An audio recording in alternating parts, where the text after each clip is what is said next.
for me, there was a couple. There's a couple personal reasons, and then there's quite a few logical reasons. So personal reasons were Nick and Blake and Ryan were all personal friends of mine and mentors of mine, so it was a no-brainer decision for me to get involved with them. But even from an outside perspective, I mean, you're talking about three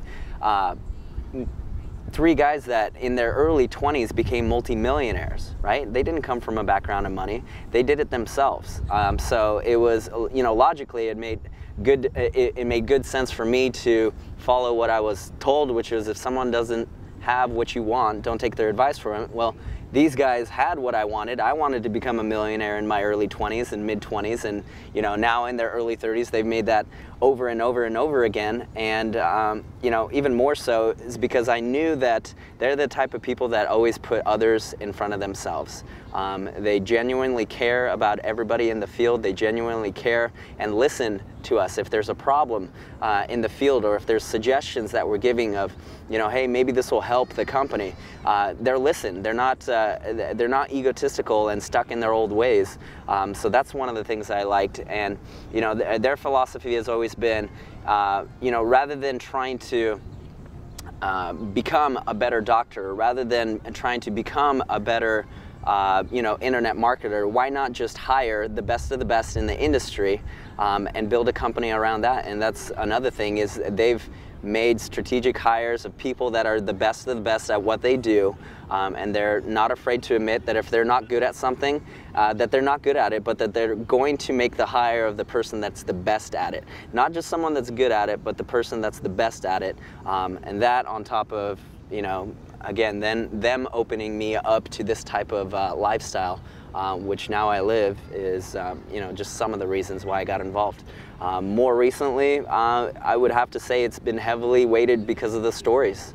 Starting with myself, losing 40 pounds on the product, that built a belief within me that this isn't just a product or service that we're pushing to try to get out there just to try to make a buck, but this is a product that actually benefits people and benefits them tremendously. And when you have a woman that loses 10 pounds in her first couple weeks of using the product, she gets so emotionally attached to that product, and they thank you for that result that they had. So there's a lot of responsibility that comes with building this kind of business, because the more and more people you help, the more and more people look up to you and seek your your advice on all different levels. So that's a really great feeling, is to have people call you and thank you for the result that they've had on the product, or thank you for helping them hit a position and impact them on a financial level. It's just one of those things that I'm very grateful for as well. So again, going back to what I was saying, not only are they very strategic on hiring the best of the best in every single industry and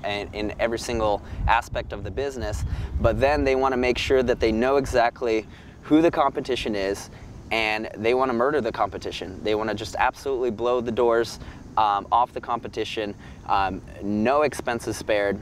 We want to make sure that we're the highest quality, the cheapest, and most effective product out there, and I believe that we are. So that's definitely a part of it, and they designed a company that's fit for this economic time right now, a company that's designed to help the country with the two biggest problems that we have right now, which is our health and our finances. So Visalus has been designed to help people create a health plan through our products, and to create a financial plan through our compensation plan and promoting our challenge. Yeah, what's interesting is we have a saying, is that a lot of the people you think will, won't, and a lot of the people you think won't, will. So it's hard you can't just pinpoint and say, oh, this person is going to be a great success story with the product.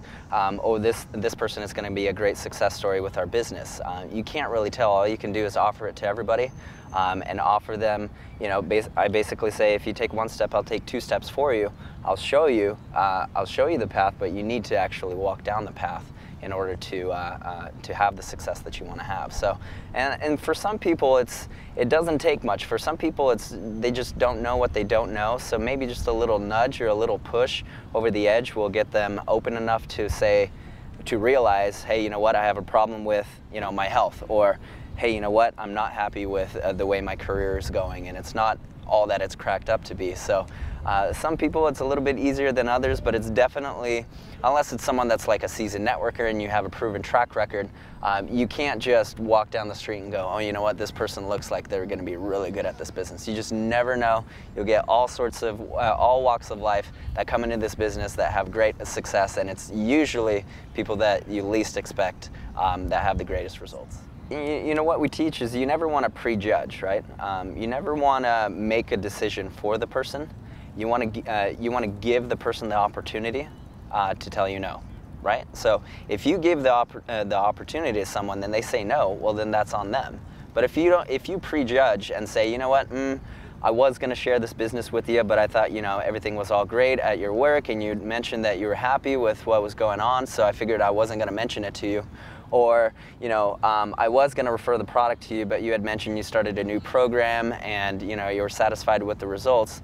You don't want to prejudge people. And I find that as long as you give them, as long as you ask them, or as long as you give them the offer, it's up to them what they do with that offer. All we are is messengers, basically, spreading the word about the challenge.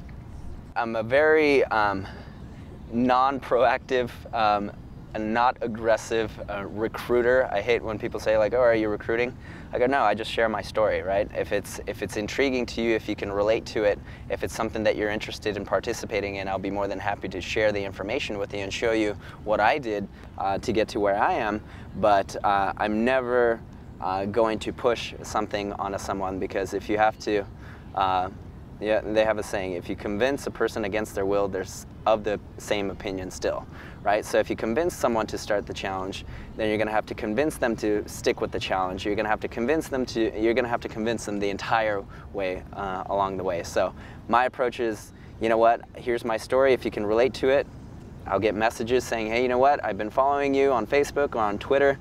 What is it that you do? Or I'm interested. How do I sign up? And then I'll show them and I'll guide them through the process.